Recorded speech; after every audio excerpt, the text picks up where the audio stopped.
Alright, let's get the point of this video out of the way. Video games tell better stories than movies do. Now, you could stop watching here, but like any debate, you need points and evidence to back up your claim, no? So allow me to introduce you to a game you've likely heard of before, Red Dead Redemption 2. What is it that makes Red Dead Redemption 2 such a great game?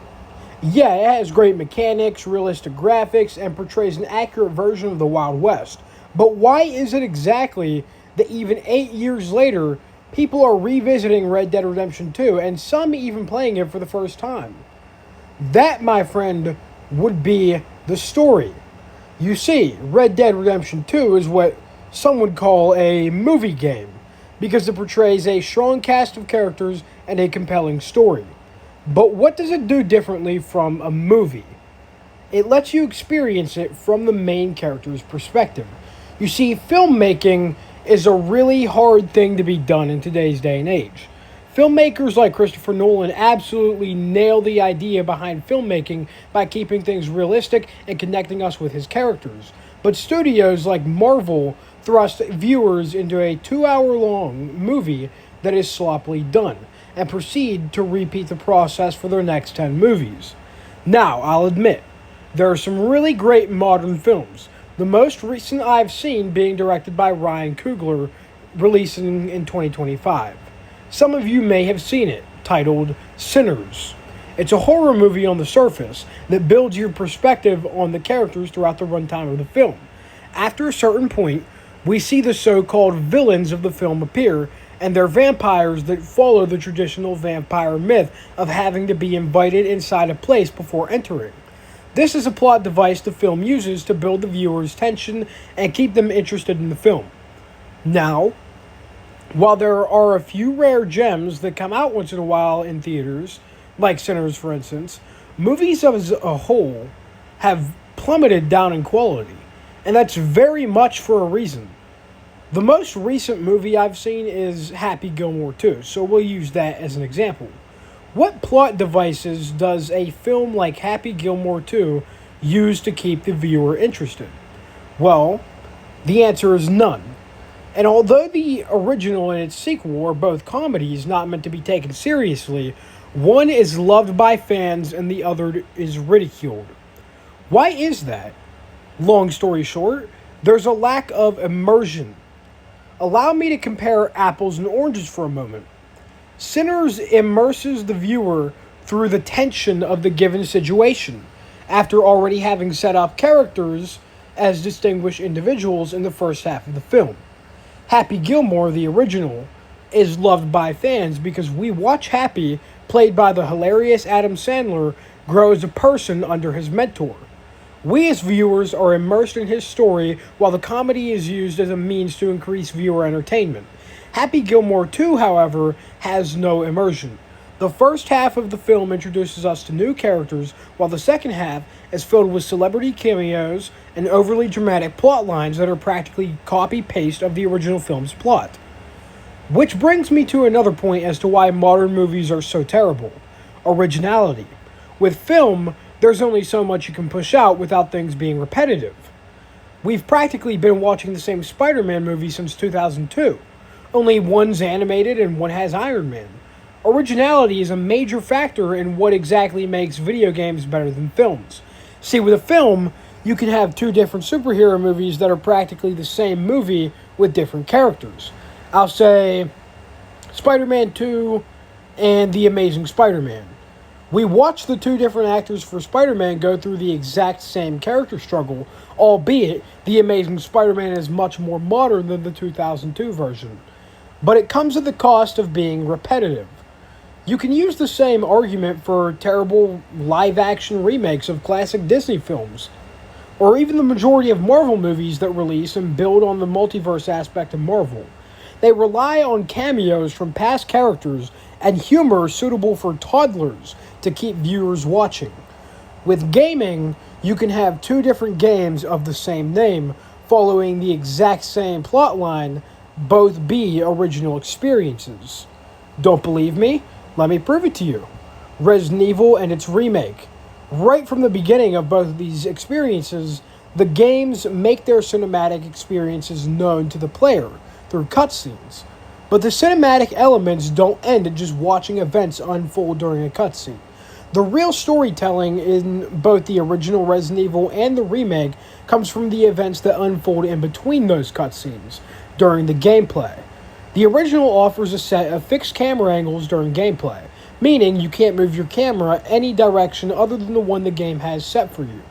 The designs are consisted of 32-bit enemies and character sprites that chase you around the mansion, but that doesn't stop them from being a threat. The stiff movement makes the enemy encounters feel that much more dangerous, and an environment clearly set up as a scary environment, with the monsters chasing you around, the creepy groans of zombies that could be anywhere, even around the next corner, or all the old decor around the house that sets it up like an abandoned mansion. Only the dead are living here now. And the remake, although having better graphics and gameplay, does the exact same thing, only improving on the mechanics from the original game, making movement better, gunplay better, and improving your overall experience. So although these are technically the same game, they're different in a lot of aspects, and some may choose one over the other for those reasons. Something else movies are limited by is choice. You as the viewer are not making the choices between life and death. You have no control over what happens to the characters. And even with well-made films, you can only really grab proper enjoyment out of that experience once. Even on a rewatch where you may enjoy the movie or show just as much as the first time around, you still know what's going to happen. You can't change those decisions no matter how well-made the film is. We all know Breaking Bad is a near-perfect show, with 2 spin-offs, one being another TV show about the same length and one being a film. Though I love Breaking Bad dearly, its level of quality makes everything else I watch seem unoriginal to me. Any other show about drug dealing is practically a copy-paste of Breaking Bad, whether it be Snowfall, Narcos, you name it. But with gaming, they continue to expand on franchises like God of War by changing gameplay elements and giving players new experiences. Meanwhile, other Greek mythology-based games thrive as well, such as Assassin's Creed Odyssey. Though they share elements of Greek mythology, there are 2 different experiences through their gameplay mechanics, whereas a film like Percy Jackson doesn't differ much from its sequel, or a film like Clash of the Titans, other than having 2 separate casts of characters. Like I mentioned earlier, there is the occasional exception to this rule, when a good filmmaker takes a good idea and makes it great. Such as, also mentioned earlier, Christopher Nolan, who is currently working on The Odyssey, a film based on that book you probably read in 10th grade English class. Christopher Nolan has taken many great subgenres of film and made them into original experiences, such as the Dark Knight trilogy, which differs from the occasional superhero movie, or Interstellar, which takes sci-fi films to a whole new level. But the problem with films like his remaining as consistent as they are is that once a genre of film reaches its peak in quality, every other film in that genre becomes unoriginal, simply because it doesn't hold up to the set standards that a better film has already laid out. Whereas with gaming, I can play Spider-Man on my PS4 and still enjoy the likes of Iron Man in VR. Because although they're both superhero games, they offer 2 different gameplay experiences. Another thing that games have over films and shows is longevity. With a game like Grand Theft Auto or Red Dead Redemption, you can put countless hours into the same story, and things still never quite reach a point where it gets repetitive. In fact, with a good gameplay structure and a well-written story, people will play just about any game for as long as it takes them. If you want proof of that, just look at how well the Grand Theft Auto franchise has sold over the years. GTA 5 released over 10 years ago, and still sells copies in the millions on a monthly basis. Even games that aren't a part of the GTA franchise that share similar elements are almost sure to succeed, such as the Mafia Definitive Trilogy or the Watch Dogs games. Now you might be thinking, doesn't that contradict the point you just made about games being more original? And you'd partially be right.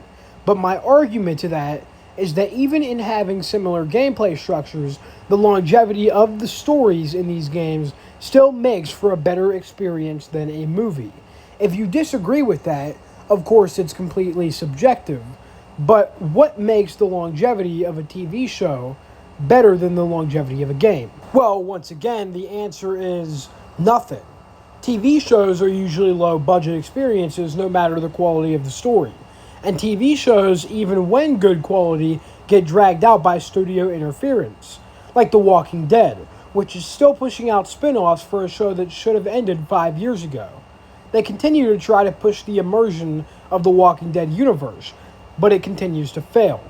Meanwhile, with the video game like The Last of Us or Dying Light, you're provided a zombie experience that you get to live in and make choices freely for yourself.